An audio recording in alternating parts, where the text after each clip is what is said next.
Howdy Broncos country. Mace here from Venice Beach, not too far from SoFi Stadium in Inglewood, where the Broncos will take on the Los Angeles Chargers in a big Week 3 game, although, as Sean Payton says, it's not a must-win game.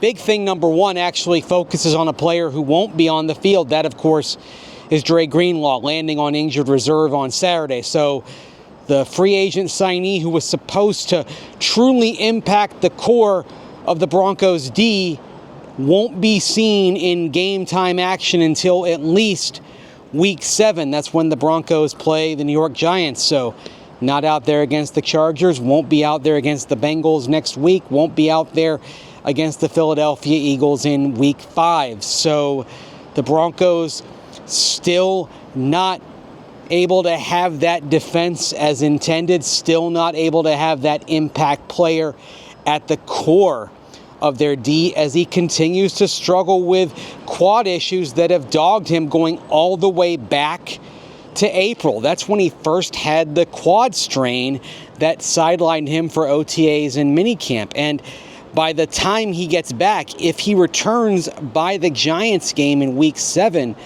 Dre Greenlaw will have missed 21 of the 23 possible games since tearing his Achilles back in Super Bowl 58.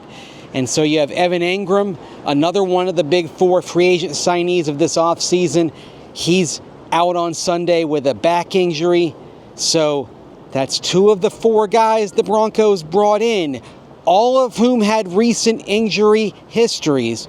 Two of the four guys dealing with injuries right now. That's not a good sign in terms of the Broncos' hit rate as far as what they were looking to get out of those guys, hoping that their health and strength and conditioning protocols would get better results for these guys. It's a long way to go. It's a long season, but the early returns are not what they would hope for. Big thing number two as we go to the field and the Broncos facing Justin Herbert. Now, it's been mixed results for Justin Herbert against the Broncos over the years, but of course the Chargers swept the Broncos last year. And one thing we have seen from Justin Herbert over the time he's been with Jim Harbaugh in the last couple of seasons is he's played football with fewer mistakes. Now, of course, a thing that has stood out so far this season is passing the ball more often, Greg Roman throwing more caution to the wind in his play calling, especially with the struggles of Najee Harris and first-round pick Omarion Hampton on the ground. But one thing that's been an interesting pattern for Justin Herbert since Jim Harbaugh came in is his games without giveaways. So 10 of his 20 games with Jim Harbaugh as a head coach have had no turnovers.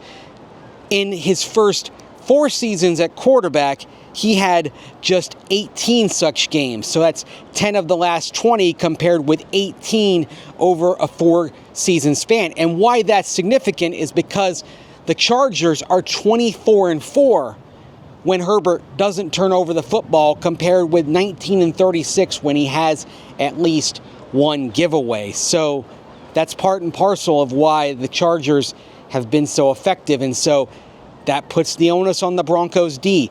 Generate takeaways. The Broncos in turnover margin this season, they are 28th in the league. That is something they have to change. Some of that's on the D, but of course some of that is on the offense. And Bo Nix protecting the football better. And big thing number 3, it does come down to Bo Nix and the offense being efficient. Now, we saw a lot of promise last week. Of course, the big game for Troy Franklin, a very good game for J.K. Dobbins. What you want to see is 4 quarters rather than just the first half and it tailing off in the second half. The mistakes compounding late in the game. So a big thing for the Broncos that you want to see on Sunday is that 4-quarter effort. You go back to Week 1, terrific in the fourth quarter, not so great in the first 3 quarters. You go to last week, you liked what you saw, especially in the first half, but then in the second half, and particularly in the fourth quarter with those mistakes, that's where it left down. So a 4-quarter effort from the offense, that's what the Broncos need to see. Go back to last year against the Chargers. a great start to that game, but then tailed off. So this is a key for the Broncos offense. 4 good quarters, 4 consistent quarters. Do that, and you've got a real chance to come out of SoFi Stadium with a rare win. The Broncos are 1-5 all-time at SoFi. That's something they really hope to change on Sunday. I'll have plenty of coverage, of course, at denversports.com and on all the social channels. So look for all that, and the Broncos hoping to get that dub and get into a tie for first place. If they can't get the dub, they probably go into chase mode in the AFC West for a while, because the Chargers have a schedule that will allow them to probably stay out in front for a while if they get the win on Sunday. So that's it from here at the pier near Venice Beach. Until next time, take care, and thanks for watching.